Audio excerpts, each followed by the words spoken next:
Hang on. And they will enable us to align the things. The tracks. Yeah. Because we need to align. We must wait for the great alignment. The great conjunction. Comes! Indeed! You dare try to control Ogre? Ogre can barely control Ogre! Oh, God. You see, I was going to put in a quote from the Richard, but it's all F-bombs. I can't do it. This is a family podcast. Yeah. I can't say his favourite, entire, like, half his dialogue. Half his dialogue is that F. word. Yes. Oh, bless. But it's Henry Cavill, though. I know. And, you know, it's the hair. Or it's just the Henry Cavill, basically, isn't it? Although, Superman never did this to me. No. And I don't understand. It's the dark hair. It's the dark hair. The Witcher has white hair and hazel eyes. Yes, and slightly griminess. What? I'm just... Superman's very clean cut. There's nothing I can say to that will take me anywhere good. There just isn't. Superman's just very clean and shiny, that's all I'm saying. Personal warrior. Yeah. Yes, personal warrior. He's like a kind of a what do you call it? He's like he's fresh out of the box. You've just bought him from the shop, got him home in the box. Like you open the box, take off the packaging, and there he is, clean and shiny and like vaguely plastic looking. You don't get that with Geralt. No. He looks. He's well used, is all I'm saying. I'm not even going to go there. I'm not. Okay, fine. I'm not going there. Okay, fine. I'm not going there. I'm not going there. Okay, fine. I'm not. No. You must not go there. You can edit all that out, it's fine. Don't want to. You will. I bet you will when it comes to it. You'll go, no, we can't broadcast this. Yeah, we can. We usually do, to be fair. God help us. Me specifically. They might. All right. They might not. Are we going to do a Frithcast, or Yeah, are we just going to sit like being all dreamy over? Are we just going to do a Frithcast? I can't even speak. Did you start going dreamy again? I can't even speak. You now. did. You started going dreamy again. I'll try and think about Skeksis instead. No, don't go there. No, I'm not going to go there. Yeah, no, okay, fine. Don't think like that. Friends or girlfriend? No. Please. That's creepy as all. That just is very, very creepy. Please don't do it again. I'll try my best. Okay. Shall we do a Frithcast? Let's do that. Okay, awesome.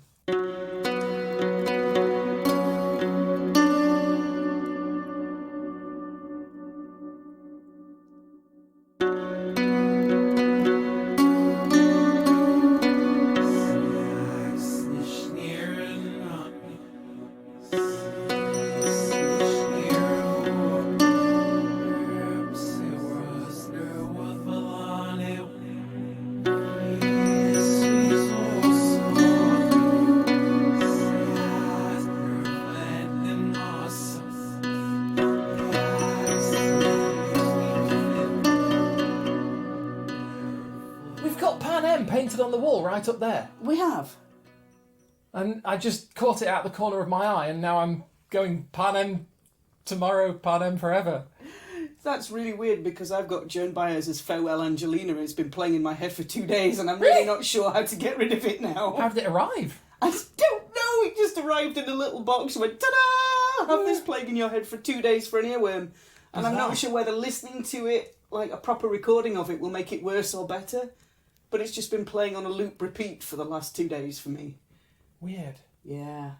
Oh, by the way, in case anybody's wondering, and we've left that bit in for any reason, the reason we have it written on the wall is because we did because with my Roman thing we mimicked some graffiti on our wall, which obviously is nowhere near here because we're in the clearing around the campfire. We are, obviously. Yes, that is totally not our kitchen table. But there's a bit of graffiti from Pompeii. No, not that bit. Not that graffiti. This is different graffiti, and it's a political little thing that somebody painted up, saying, "Could you vote for this particular person for the office of Ideal, Aedile, which is a fairly low grade sort of local official. Vote for this person for Ideal. He makes good bread," and that was his campaign. That was the crux of his campaign, was he makes good bread. Or at least that was what this particular person thought was his key attribute. And bread in Latin is panem, so sorry about that. No, actually, that kind of leads us on quite nicely to where we want to go in this episode. Does it? That's handy. Yeah. Almost as if we planned it out. Lovely listeners. We hadn't planned it out. Welcome to episode 73 of Frithcast. Come on in. What? Cue the music? Cue the music. Let's do the music now. Yeah? Didn't we do the music earlier? Probably. No, because you've never said welcome to episode 73 of Frithcast, and that's normally where we never ever said that in my life. It's a very unique... Well, you have to take a weighted moment over this. All right. But normally you'll say welcome to episode of Frithcast, and then we do the music. Oh, okay. So if we do the music now... Yeah. And totally don't talk over it? We could talk over it. We could. But equally, we could let it play. Yeah. Because we don't overdo that. Okay, fine. We've only done it once. Once, but it was for a very good cause. Once in 73 episodes. It was for a very good cause. So with the music having now stopped, whether because we've talked over it or because we've just edged this bit back and put it at the end of the music, one or the other, the music's probably now stopped. So... carry on. Thank you. Welcome to episode 73 of Frithcast. Welcome around the virtual campfire. Come on in. Warm your knees. Grab a bun. Welcome lovely new listeners. Welcome slightly more experienced listeners. Welcome, especially welcome to those who are joining us for the first time and those who have been with us since the first episode and those who've joined us somewhere in between. Basically anybody who's listening to us. Yeah, pretty much. Yeah. That was my thought. Okay, we better get on then.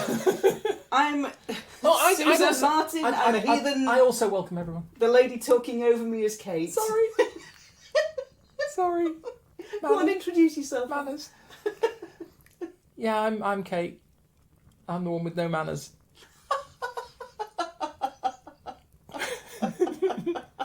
I'm a sort of a...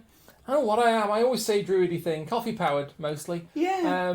And I kind of live here, so I sort of join in. Suzanne can't seem to get rid of me. Don't want to. Spoiler alert. She doesn't want to, lovely listeners. Fair enough.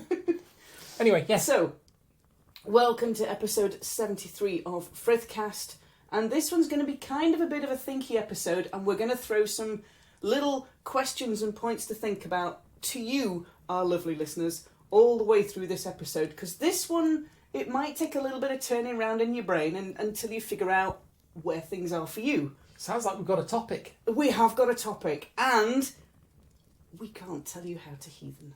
This is important. So I can tell you how I heathen, and I can tell you how other people might heathen, but ultimately it's your decision on how you practice your faith and how you evidence it, how other people see you in that faith.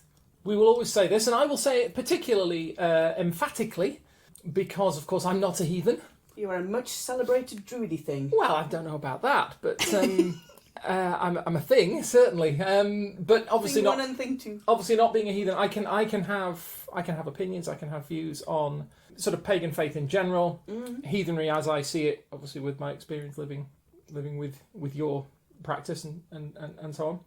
Yeah, I have a bit of a reasonable understanding, I think. But take it as read that if I'm sort of saying I think a certain thing, it's coming from the point of view of somebody who doesn't. I don't have any. I'm not sort of saying you should do this because. No, neither of us are. No. In fact. So your point about civic officers, and making bread. Good bread. Good bread. Panem bonum. Panem bonum. Fake it. Yeah, more or less, yes. He fakes good bread. He makes good bread. Feck it, yeah. Yes. I do find Feck it all. deep satisfaction in that particular Latin verb. But there you go. They actually put it on the Pantheon, you know. They did. It's written over the Marcus door. Agrippit feck it. Oh, feck it. Yes. It actually kind of works. It goes back to The Witcher all over again, doesn't it? It is. Okay, so your aside into civic officers and making bread does kind of tie into where I want to go. Okay.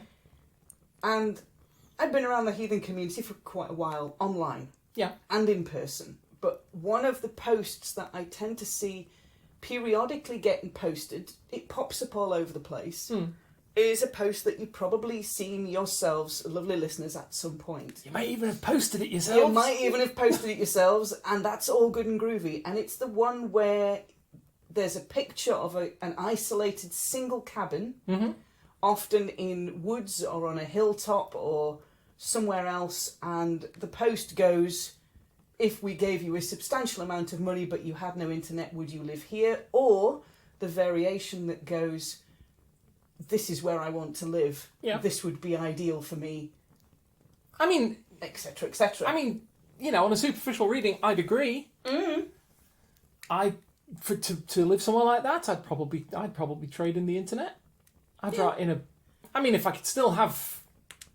Could I still have a computer at all? Don't know. Would there be, you know, would I be able to set... Is electricity a thing? Can I set up panels and stuff? And Yeah, you see, that kind of ties in with where I want to go with this. Those posts, they always set off a little bit of a chain of thought with me. And there's a thing called the Global Heathen Survey. Happens every year. Okay. Some of you may have even put your answers into the Global Heathen Survey. Some of you may not know that the survey exists, but the results are online. You can go and find them. We'll put a link into the description like we usually do. Yeah. One of the things that it tends to come back with is that the majority of heathens that answer that questionnaire, of which there are several thousand, the majority of them practice solo. Okay. Solitary.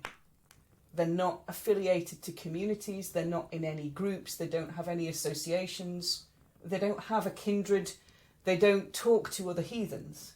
And that kind of understanding that the majority of people who practice our faith are solitary practitioners, kind of rings into that whole sort of isolated cabin in the woods, because the majority of heathens are literally living that spiritually. Yeah, I guess so. And they are living a solitary existence with no community support or nobody around them that can understand or they can talk to about their faith. It's basically just different scenery. It's different scenery. This got me thinking, and this is about that connection between faith and lifestyle. Living in a solitary cabin in the woods is a lifestyle. Yes, it has true. nothing to do. You could be a Muslim and living in a solitary cabin in the woods, or a Christian, or an atheist, or a Jew. You could be anybody living in a solitary cabin in the woods. I mean, I certainly know Christianity, and I believe Islam as well. But I'm open to correction. But certainly Christianity has a long tradition of hermitage. It does. You know, the isolation from community to become closer to God. Somebody will take their commitment to prayer and devotion to such an extent that they literally cut themselves off from the world and, you know, just spend their lives on their own. And also in Christianity, there was a great push, especially in the 10th century, of taking the faith out of your own Christian community and going out into the wilds and out beyond the borders of known civilization and going into... North of the Wall. Taking the faith north of the Wall, which is where you get the conversion of Scandinavia. It's where you get the conversion of Iceland, and you get all of the sites in Iceland and some in Shetland and Orkney that are called Popper or Papa. Yes, there are islands in the Orkney archipelago called Papa Westray, yeah. Yeah. So if you go to Iceland, you'll see there's a whole scattering of sites called Papa or Popper. Okay. Those settlement names or titles. And they're all to do with a monk or a group of monks going to that place and setting up a community and trying to influence the people. So again, they're kind of going beyond and out into other communities and So civilizations. Papa from the Pope, and yeah, wow, okay. They're deliberately isolating themselves from other Christians to take their faith out. Yeah. But the majority of heathens practice solo, and we have no directive to proselytize. We have no directive to take the faith to others who don't have it. There isn't a gospel to preach. There is no gospel to preach. There is no good news to carry. There is no sharing it. I've read the myth cycle. There's no good news. Sorry. You are not. I'm not really. That was harsh. I feel personally attacked by this post and I do not like it. But there is no gospel to preach. Yeah. There is no motivation that has been given to us by the gods to say, go and bring other people into this faith. Yeah. Christian faith does have that. Muslim faith has a different thing. And they say people will come to the faith if they want to come to it. Yeah. Which I kind of prefer, to be fair. Well, I can find slightly better with me, I must say. Proselytization can be taken to extremes. But what interests me is this connection and or split between lifestyle and faith. Okay. So you're single, solitary practitioner in a cabin in the woods. That's a lifestyle. Yeah. And if you are literally sat in a cabin in the woods, then you have to spend an awful lot of time getting food and doing repairs and making sure you have shelter, clean water and food. Well, yeah, I mean, depending on the overall context of the land your cabin is in. Yeah. You know, I mean, yes, it might be that we could now in the modern day go and live in a sort of, what do they call them, tiny houses, or those tiny little house or a lodge or like a a cabin. converted container or whatever that people are doing a lot these days. You know, we could go and live in something like that, and we could still have it relatively easy if there's a Tesco not far away. Other supermarkets are available. And if we had electricity and we could, there are ways of setting up things. Yeah. Even if you want to be self-contained, you can still provide You can be self-sufficient. Yeah. And you can grow your own food to a certain extent. And some heathens out there might be doing exactly that. Yeah. But for the majority, I think, they have to be part of a society and be able to contribute to that society in some way. Well, we do live in a society. We do. And that's kind of my thought, is I see like these images of a solitary cabin in the woods held up as an ideal of heathenism. Yeah. This is where I want to go. I want to go back to these original kind of the conditions that my ancestors would have lived in, and I want to live that way to help me feel closer to that life, that faith, I guess. But for me, faith and lifestyle are different, and they're separate. They are, and if it's a case of, I mean, I may be playing sort of devil's advocate here a little bit, or what would it be for heathens? Druid's advocate? Jotun's advocate or something. I don't know. Yeah. Druid's advocate. Whatever. I'll go with the devil. I don't mind. I'll borrow him. I'm going to play devil's advocate, and I'm going to say, if we go back into, so I was just thinking about the people that I saw the gods fighting most often. That's all. Yeah. But if I sort of say, well, I understand a desire to try to live more simply. Yes. I absolutely understand that, and I would be very sympathetic with that.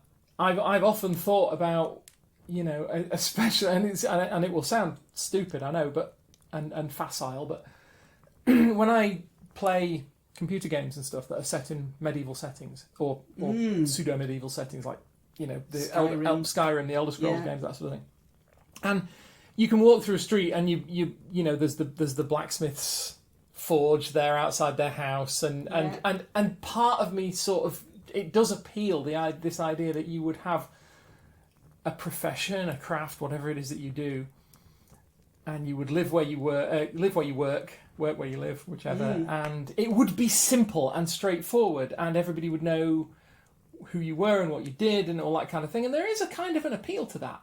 But there is that just knowing your place in society? I would be conflicted about that, because on the one hand, it would be straightforward. On the other hand, I believe that people should be able to move around in society if they want to. Yeah. So it is kind of a delicate sort of balance. But what I'm sort of getting at is, even then, you would still be part of a society. Yes. And if it's a case of going back to your ancestral roots, you would have to go back an awful long way to get to the point at which, on the whole, people lived alone in isolated cabins in the woods. Yeah. Because humans have always been social animals. We work as a collective. We do. It's kind of more efficient to work as a collective. And I think, my thoughts are, where does that balance come between the faith that you have and the lifestyle that you hold? It might be that some of us, I've learned some yarn crafts because I feel that's a way I can integrate my faith into my lifestyle. Good yarn. Good yarn. Or you might, want to take courses in blacksmithing, basket weaving, butchery, whatever it is, to help you feel more independent. Yeah. But is that to do with your faith? Can you be middle management and working in an office block and commuting on the tram every day? Can you have faith in the gods if you have that kind of work? Can you work in an oil rig and have that kind of faith?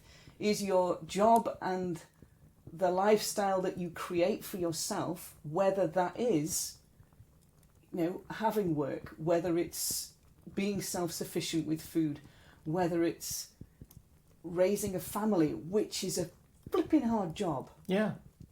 Whether it's doing those things, is that connected to your faith? Is the lifestyle that you hold, that you have crafted for yourself, or that you're trying to improve for yourself? Maybe you're learning a different skill this year.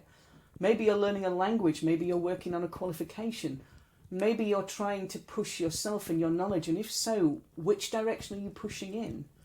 I would have thought your faith could easily be incorporated into those things.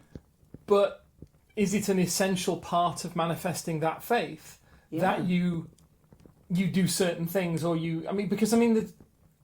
again, forgive me if I'm all wrong on this. I know what I know, but I don't claim to be able to hold forth. But Asatru, to the best of my knowledge, has no scripture to speak of. No. You have the Havamal, which I appreciate is an important sort of guide, and probably the closest thing I would say you have. The Havamal has a couple of verses that are appropriate. Yeah. It has a verse that tells you to get your preparations in for winter. Yeah. You know it's going to happen. Get yourself prepared for it. Yeah. Get yourself sorted out. Get your wood pile done before the winter comes, because you're going to need it. Yeah. Be prepared for things that are going to happen. Which is teaching practicality. Yes. And is teaching, and this is sort of what I mean. It's like whereas with Christianity, the mythology of the god, I was going to say the gods, of God, is integrated into the teachings. Yes. Jesus went, did his Sermon on the Mount, and he taught the rules on how to treat people. He be excellent to each other. Be excellent to each other. But in more words. Exactly. And he didn't do the air guitar thing, because obviously it would have to have been an air lyre or something, wouldn't it? Yeah. Okay, at the risk of becoming slightly too blasphemous, let's not moving on. Move on. The mythology, if I may call it that, is sort of wrapped up in the story of the ministry of Jesus, and the teachings all become part of that. Certainly in the New Testament. Obviously we've got the Old Testament rules and regulations and things as well, but how applicable they are is obviously a debate that is out of our scope. Just a little bit, yeah. Whereas with Asatru, we have the mythology of the gods, and again, I use the word mythology advisedly. A lot of people have this belief that if something is myth, it is lie. That's not my view. A myth is more complicated, far more complicated than that, and a myth might not necessarily be true, but it can contain the truth. It can contain the truth, but not a literal truth. Exactly, that sort of thing. parables, whatever you You want can to call read it in different ways. Yeah, so you have with a satire, you have the mythology in the myth cycle. Very handy name, that. But that is not primarily there to teach us directly. It doesn't No. give you rules. It might give you examples, Yes. but then it's up to you to interpret as an individual what you see in those examples. Yes. You might see, somebody might look at, I'm going to, hopefully we'll be okay. I don't hear any thunder or anything at the moment. No. Somebody might look at those stories and see Thor behaving slightly childishly or being petty or malicious. Mm-hmm. I remember us laughing when we were telling the story of was it the Journey to Utgard? Mm-hmm. And they find the he giant, gets don't hangry. they? And he gets hangry and he starts beating on this guy. Yeah. Because he can't get food. And Yes. so you sort of Yeah. look at that and you think, well, that's not an appropriate way to behave. No, it's not. But on the other hand, that, within a certain context, that was probably teaching us something, showing us, an example of something, but it's lost to me. It's lost on me. But on the other hand, I will also look at other examples where Thor represents the ideals, courage, nobility, mercy, that kind of thing. So you will see in these myths what you individually take from them. Whereas with the regulation part, Jesus on the Mount saying, do this, Yeah. do Prescribed. this, do this, Yeah. don't do that. Prescribed tenets of faith in Christianity are very much distinct order and rules. Yes. With things like the Havamal and the myth cycle, it's very much more open to individual interpretation. Yeah.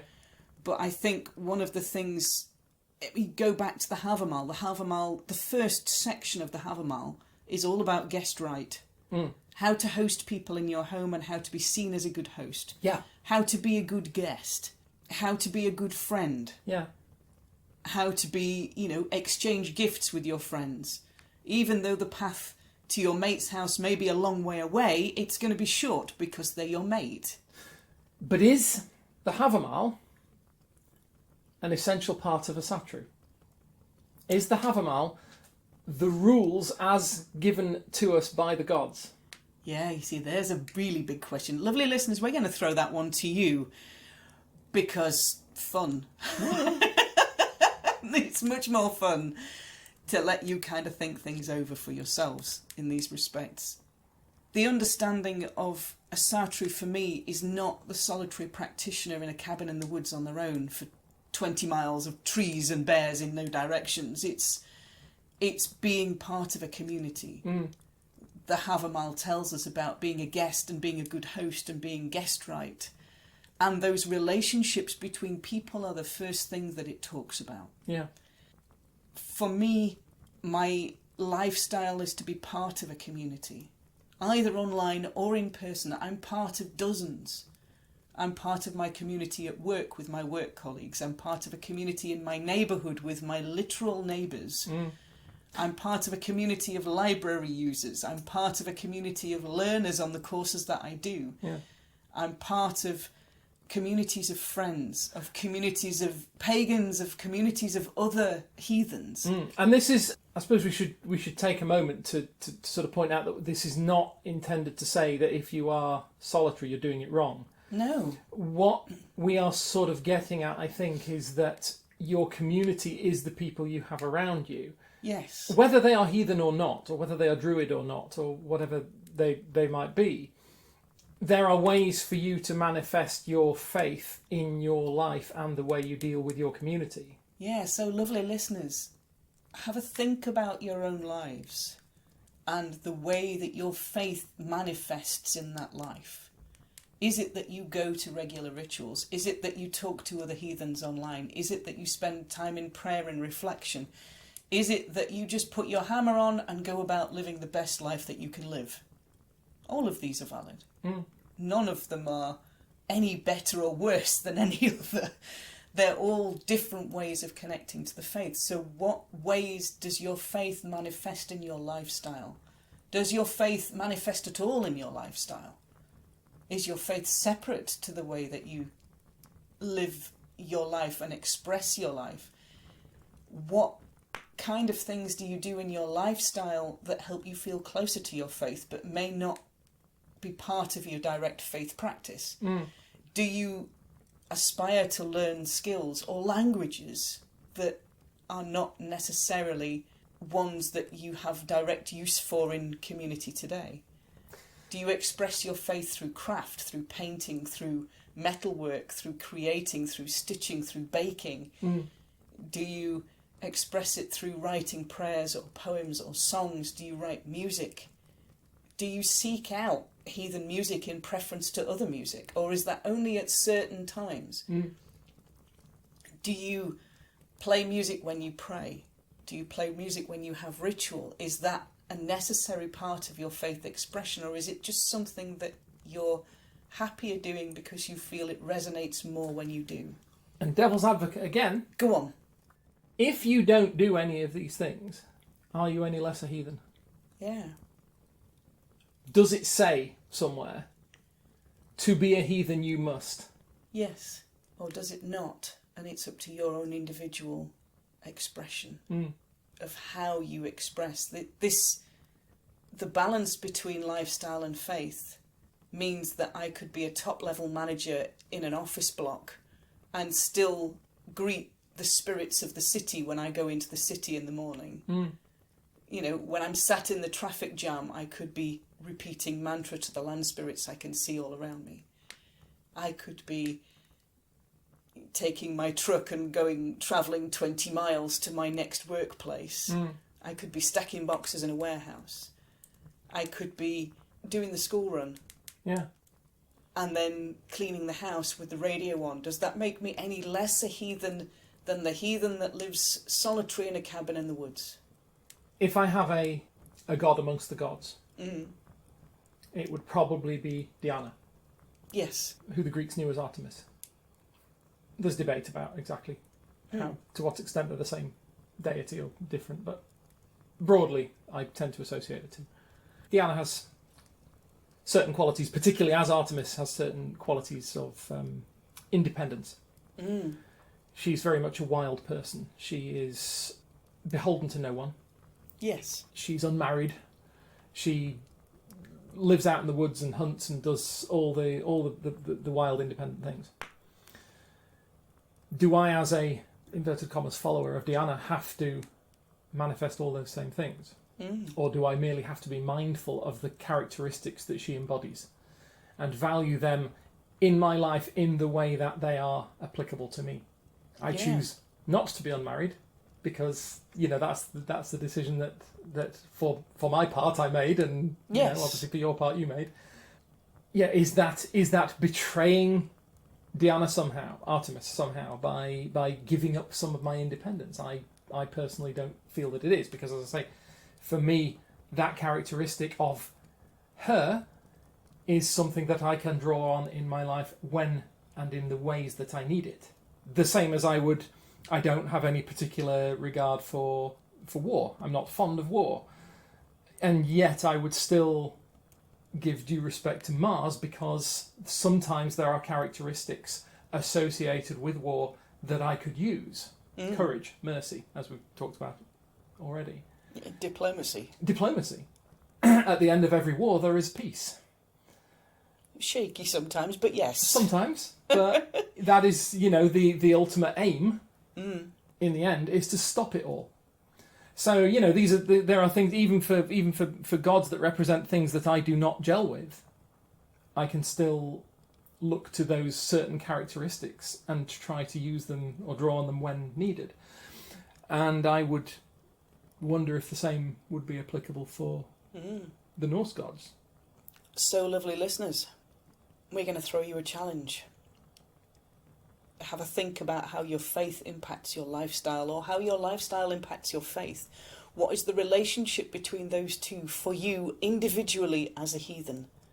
You can be heathen in a million different ways. What are your ways? How does your faith manifest in your lifestyle? How does your lifestyle affect how you practice your faith? We're going to kind of leave you contemplating these wonderful things and how exactly fluff gets into your belly button. Ew! Because it does, and I don't know where it comes from. I don't know where that came from. I don't know either. Lovely listeners, You were thinking about navel gazing, weren't you? I That the was thing. totally not thinking about navel gazing.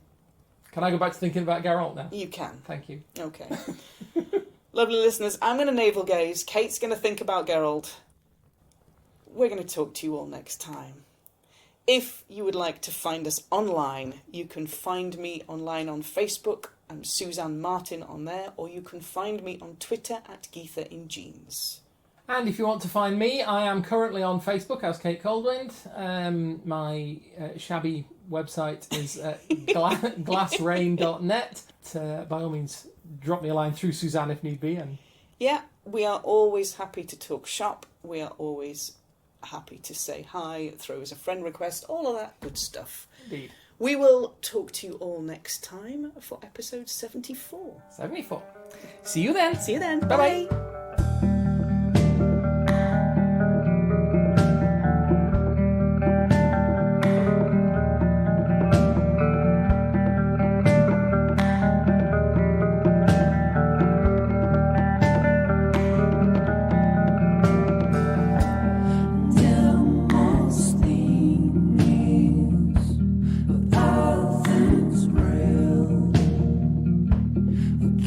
Stay